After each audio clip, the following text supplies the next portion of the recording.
Should you cut out sugar completely from your life? Let me break it down for you. Now, we all know, and there's more and more information out there about how bad sugar is for you, but is it actually practical to cut it out of your life completely? And should you do so? Well, first of all, what is the problem with too much sugar? Too much sugar causes you to develop what's called insulin resistance. To break down the sugar, your body produces insulin, and the more sugar you consume, the more insulin you produce. So the more insulin you produce, the less effective it becomes, and the less it works to break down the sugar. So eventually, you will go on to develop type 2 diabetes. But also, before then, you will develop what's called metabolic syndrome, gain weight, develop fatty liver. All of these problems are associated with excessive sugar consumption. And that's why it's really important to be aware of that and think about how we can minimize sugar in our life. So this is not just about sugar that you get in the sugar bowl. It's about sugars that are hidden from view. This is where the role of highly processed, or what we know as ultra-processed food, and packaged convenience food comes in. They have a lot of hidden sugars, and it's so easy to consume them in large amounts without realizing that you're taking on board a lot of sugar. They also have unhealthy fats, often what's known as trans fats, which are basically artificially manufactured in the laboratory. All of these things in combination will go on to contribute to what we've discussed before: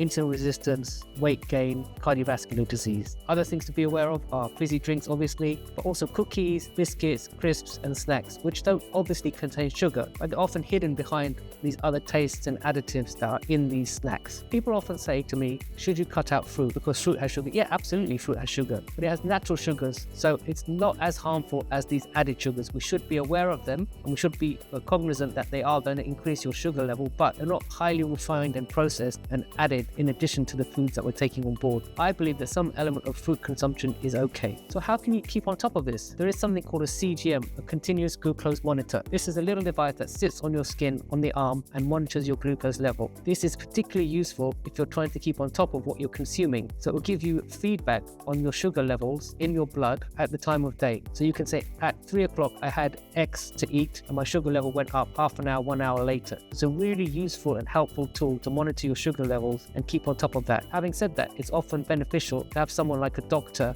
look at these levels for you and interpret them, because sometimes you may get lost in the numbers and it's quite confusing to keep on top of it. But certainly I would advocate if you're actively trying to combat sugar, so having a continuous glucose monitor is definitely beneficial. But you can't walk around with something like this on your arm all the time. Well, you can, but I wouldn't say it's necessary. What can you try and do to combat the level of sugar in your diet? Well, first of all, be aware of where it's present and minimize those sources. But equally, there are things that you can do to help decrease the absorption of the sugar from your bloodstream. So for example, eating something sugary after you've consumed protein and fats. This will slow down the absorption and the glucose spike that you will experience after that. Another thing to really be aware of is avoid sugar or refined carbohydrates late at night time. Eating refined carbohydrates at night will cause a spike in insulin, resulting in a subsequent drop in your glucose level later on at night. This actually may cause you to wake up in the middle of the night, something I've talked about in another video. As well as not eating late at night, having a stroll or going for a gentle walk after eating will help you metabolize some of those sugars. So how can you try and manage this? Cut out refined sugars as much as possible. Eat a good proportion of protein and healthy fats: avocado, oily fish, nuts, whole grains. These will be beneficial for you. So whilst you can't cut out sugar altogether, try and keep it to a minimum. Finally, if you'd like to know more about how you're managing this, it's always worthwhile getting an in-depth detailed health screening where the doctor can conduct a physical examination to carry out bloods to monitor all of your various health parameters. I hope you find this video helpful, and for more tips and tricks on health and well-being, subscribe to the channel, and remember guys, true wealth is health.